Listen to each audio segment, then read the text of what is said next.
जोहार कामरेड रऊफ, अमर है कामरेड रऊफ, अमर है। लाल सलाम कामरेड रऊफ, लाल सलाम कामरेड रऊफ, लाल सलाम कामरेड रऊफ, लाल सलाम। जोहार कामरेड रऊफ तारो, अमर है जोहार कामरेड रऊफ तारो, अमर है जोहार कामरेड रऊफ तारो, अमर है। సాయిస్తాం। కదిరి పట్టణం నందు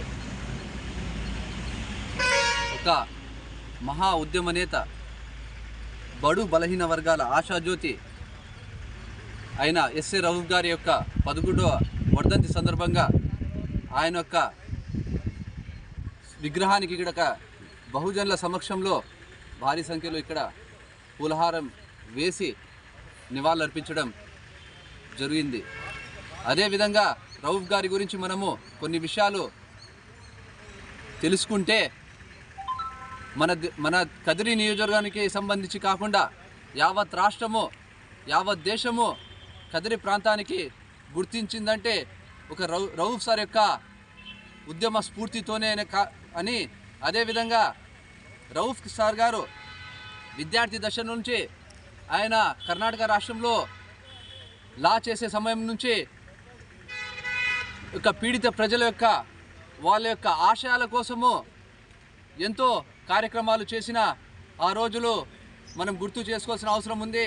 అదేవిధంగా రౌఫ్ సార్ గారు మన కదిరి ప్రాంతంలో ఇక్కడ పంచాయతీ యొక్క అధ్యక్షుడిగా ఉండి ఆ కాలంలోనే పేద ప్రజలకు పన్నులు మాఫీ చేసిన ఘనత ఒకటి ఉందంటే మనం ఎంతో గర్వించదగ్గ విషయమని తెలుసుకోవాలా.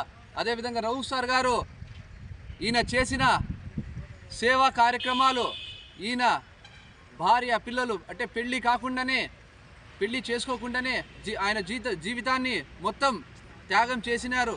అంటే మనము ఈయన యొక్క కీర్తి ఎంతుందో మనం ఒకసారి గుర్తు చేసుకోవాల్సిన అవసరం ఉంది. ఎందుకంటే రౌఫ్ సార్ కనుక ఈ ఉద్యమాలు చేయకపోయింటే, ఈ యొక్క ప్రజా యొక్క సమస్యల పట్ల పోరాటం చేయకపోయింటే ఈరోజు మనం ఎంత దౌర్భాగ్య పరిస్థితుల్లో ఉండేవాళ్ళమో ఒకసారి గుర్తు చేసుకోవాల్సిన అవసరం ఉంది. ఆ రోజు కదిరి పట్టణంలో ఒక ఎర్రజెండా యొక్క రెపరెపలాడ తత్వానికి ఒక నిదర్శనము ఈ రౌఫ్ సార్ గారు. ఇటువంటి వ్యక్తి, మహా వ్యక్తి యొక్క వర్ధంతి మనము ఇక్కడ జరుపుకోవడం చాలా సంతోషదగ్గ విషయంగా తెలియజేస్తూ ఈ అవకాశం ఇచ్చిన ప్రతి ఒక్కరికి నా తరఫున పేరు ధన్యవాదాలు తెలియజేస్తున్నాం.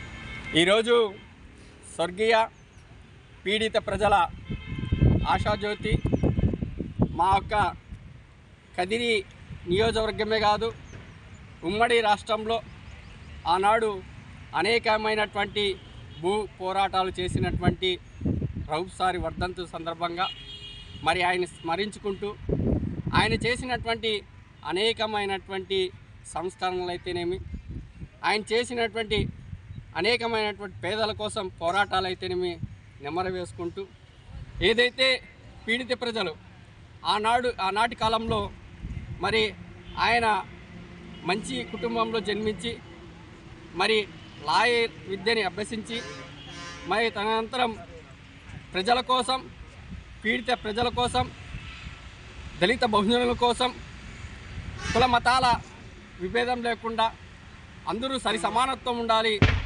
భూస్వామ్య వ్యవస్థకి వ్యతిరేకంగా మనం పోరాడాలనేటువంటి సంకల్పంతో అనేకమైనటువంటి పోరాటాలు చేశారు. మరి ఆయన సహచరులుగా మరి చారు మోజిందార్ గారి స్ఫూర్తిదాయకంగా కొండపల్లి సీతారామయ్య గారు యొక్క వాళ్ళ సమకాలికుడిగా మరి అనేకమైనటువంటి పోరాటాలు చేసినటువంటి రౌఫ్ సారు మా కదిరి ప్రాంతానికి వన్య తెచ్చినటువంటి వ్యక్తి. మేము విశాఖపట్నము, తెలంగాణ, వరంగల్ తదితర ప్రాంతాలకు వెళ్తే కదిరి అంటే ఐడెంటిటీ లేదు. రౌఫ్ సార్ అంటే కదిరి రౌఫ్ సారా అని చెప్పేటువంటిది మాకంతా అప్పుడు జ్ఞానోదయమైంది. అంటే ఈయన చేసినటువంటి ఎటువంటి పోరాటాలు చేశారని. మరి ఆయనతో పనిచేసినటువంటి వ్యక్తి మరి బోనాల వెంకటరమణ, మా మంగళ కులానికి చెందినటువంటి వ్యక్తి. ఆనాడు ఏదైతే గంజి కేంద్రాలు ఏర్పాటు చేసినప్పుడు బోనాల రమణ గారు ఆయన పిలుపు మేరకు, రౌఫ్ సార్ యొక్క పిలుపు మేరకు పనిచేసినటువంటి వ్యక్తి మా జాతిలో కూడా ఉన్నారు. మరి ఆయన వారసుగా ప్రసాద్ గారు కూడా ఇక్కడికి వచ్చి రహూబ్ సార్కి నివాళులు అర్పించారు. మరి అలాగే ఆయన ఆశయాన్ని అనుగుణంగా మరి అందరూ చెప్తూనే ఉన్నారు, పెద్దలంతా కూడా తెలిసినటువంటి విషయమే.